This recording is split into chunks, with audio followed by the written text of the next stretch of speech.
Makaka-copyright ako. Ito na lang, konti na lang. Damn, akit ako sa taas.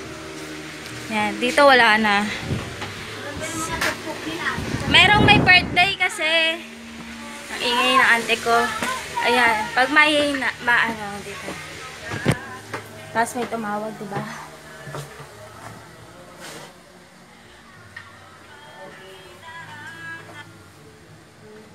DM. Ayan. Wala na yung gamit ko dito. Nasa kabila na. At ito, dadalhin. Printer, dadalhin. Tapos ito, gamit ni daddy, wala na. Yung sa likod niyan, meron pa yung cabinet. Doon nakalagay yung kama ko. And ito, babaklasin na siya. Yan. Lumiwanag na siya, guys. Tapos sa kabila naman, ipapakita ko sa inyo yung itsura ng bahay. So, ganito pa lang siya. Wala pa siyang pintura. So, yun. Kaso puro bakbak. Compare dito. Tapos, itong si Jerry yan. Hindi ko alam kung makukuha ko pa si Jerry yan. Kasi, matagal na siya dito. At ayan o. Punit na. Mahilig ako maggupit-gupit sa dyaryo, lalo kapag nakikita ko yung F4. So, yung electric pan dito, gawa na, nandun na siya. And ito na lang yung naiwan dito para sa kapatid ko. Itong printer, aayusin ko na siya. Yan. Wala na. And ito yung pinto dito. Aayusin na siya. Yan na siya, guys. Mamimiss ko rin naman tong bahay kahit paano. Ang hindi nagbabago yung aking itsura, ganito pa rin, pawisin. At ito yung laptop ng kapatid ko, yung upuan. Hindi ko alam dito bakit may upuan. Ayun, kukunin ko to. Yan, sina Avril Lavigne. Yun. Tapos, yeah, that's it. That's it, pansit. And itong, pinaglagyan ko ng aking ballpen. So, yun. Ito na ang huling silip sa aming bahay. And yung pinaka-last na vlog ko dito siguro, konti na lang yung gamit. And doon ako sa kabila. So, yun.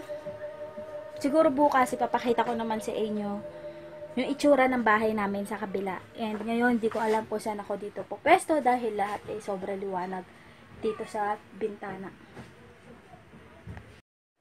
Hey guys, so nandito na kami ngayon sa bagong bahay at ito ang aking kwarto. At ito yung sinasabi ko na hindi ko ipamimigay. At ayan, kaya siya nandito kasi pipinturahan. Tapos, ito na si Hello Kitty, si Avril Lavigne, and ayan yung pinto, ayan yung electric fan. And ito yung mga kalat ko. So, konti na lang. Tapos, hinihintay ko na lang yung kama ko. Tapos, yung isang drawer dito na kulay green, nakatabi nito. So, yun. Hindi ako nakapag-vlog masyado kasi araw-araw kami naghahakot. So, dyan lang kayo at ito yung mga pinaglagyan ng gamit, ng damit, kung ano-ano. So, sa paligid ko, meron pa. And ito lang yung mga nabawas ko na. So, yun. At update ko kayo. Tapos doon meron pa akong ginawa. Katabi ng, ayan, yung computer na dyan. Yung itim na yan, dyan nakalagay lahat yung sa unang-una, yung tinta, next yung tape, yung gunting, and yung pangatlong layer, pang-apat, yung CD. So, yan. Then, yung dito yung katabi. Yan na yung printer. So, inaantay na lang din yung isa pang lagayan na pagpapatungan ng isa pa namin printer. So, yun. So, ngayon, eto, mas maluwag na siya. Oo, compare doon sa dati, diba? Pero, pag pupunta ako sa kabila, nakakamiss.